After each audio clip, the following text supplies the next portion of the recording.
What is up, everyone? Welcome to the heel turn out of nowhere. Just to save you guys the time, I know you're going to ask, Brandon, why did you name it the heel turn out of nowhere? Well, who doesn't like a good heel turn? All right, question on everybody's mind is Cody Rhodes turning heel. I'm going to dive right into it for you guys, but we got to start at the beginning of the landscape of WWE and their layout of their roster with baby faces and heels. I got a list right next to me that I'm going to take a quick glance at because I wrote names down of top baby faces and heels. So for the top baby faces, you have Roman, CM Punk, Cody, Seth, Randy, Sami Zayn, Jey Uso, Jimmy Uso, AJ Styles, LA Knight, Damian Priest. Top heels in the company. On the heel side, you got Drew McIntyre, Finn Balor, Gunther, Jacob Fatu, Solo Sikoa, Shinsuke Nakamura, Logan Paul, Kevin Owens, Karrion Kross, The Miz. That's it. So look at the names from the heel side. Who is really a star power draw besides really Gunther on that side? I mean, just to give props to my dude, shout out, in my opinion, after Gunther, the next top heel in the company is Ethan Page. And he's on NXT. Shout out to my dude, Ethan Page. But this is where WWE has an issue now. There's too much star power on the babyface side. They need to balance that out. Another problem they have is even when they have heels, they're getting cheered and then they are pretty much forcing them to turn face. For example, look at Jacob Fatu right now. Every time he's in the ring, they cheer for him. Go back to last year's Elimination Chamber. When Tiffany Stratton was in there, she's supposed to be a heel and the crowd is chanting for her, and now look where she is now. She's turned face because pretty much they forced her because, not forced her, but the company was forced to because she was being cheered everywhere she went. This is the problem, so somebody or some people may have to turn heel. Who do you pick? They're in a position right now where they have to make a decision. Triple H, since he took over, has been very good at long-term storytelling.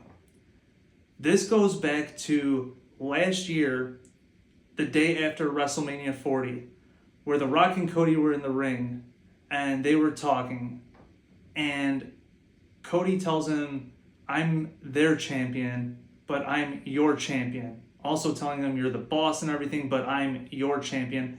Now, at the time, if you watch it, it's Cody telling him pretty much, I'm your champion, that there's nothing that The Rock can do about it. But then The Rock also says, your story with Roman ended, but our story is just beginning. Well, fast forward now and look where we are. Now people are wondering, is Cody going to accept The Rock saying that he wants Cody's soul? Is Cody going to accept The Rock's offer on that? You also have to go back and think on that same night, the day after Mania, that The Rock handed Cody something and nobody knows what it is. So now at Elimination Chamber, I feel the show is going to end with no decision being made. You're not going to get a yes, you're not going to get a no, and it's going to be a cliffhanger, and it will be what ends the PLE. One thought that I have that could happen to make it, for people to be like, oh man, what's going to happen? And I think this is going to happen anyway, that there has to be 2 people minimum that come down to the ring to try to prevent Cody from joining The Rock and selling his soul. And then it turns into those 2 guys, maybe they start going after The Rock and one goes after Cody. And The Rock and Cody lay them out, and then they stare at each other, and then Cody just walks out. Or maybe Cody just takes out the 2, or whoever many people come out, takes them by himself, and then just walks out, doesn't even acknowledge Rock. But it's going to be left on a cliffhanger. Then you get to Mania. Do they give you the answer at Mania? Maybe yes, and maybe no. Because what direction can WWE go here? Because there's people complaining that this Mania is going to suck. It's not as good as last year. So you have to probably give them something and do it at Mania. And if they don't do it at Mania, what they'll do is add another swerve again. 2 different swerves I could see happening is The Rock comes in and I'm pretty sure it's going to be he's facing Cena at Mania, and Cena's going to win the Chamber. That it'll look like The Rock is going to go to hit Cody with maybe his belt or a chair or something. Ref's knocked down the corner. Cena ducks. He hits Cody. Or I'm sorry. Cody, he looks like he's going to hit Cody. Cody ducks, hits Cena, knocks him out. The Rock then looks, gets out of the ring, and then Cody pins, gets the win. Might be too obvious, because if The Rock and Cody don't touch each other, then it looks like it's planned. The other scenario I see for that is referee's down, Cody and Cena are down, and then The Rock comes out, Cena gets up, lays him out, walks out of the ring, Cody doesn't know any better, goes and makes the pin and wins, and then people are like, oh no, what's going on? That's another scenario I could see. Other people are saying, oh, Punk could be the one turning, and then Cena could turn, but honestly, it doesn't make sense if Cena was the one to turn and join The Rock, because he's only available for a limited amount of dates, so the turn makes no sense.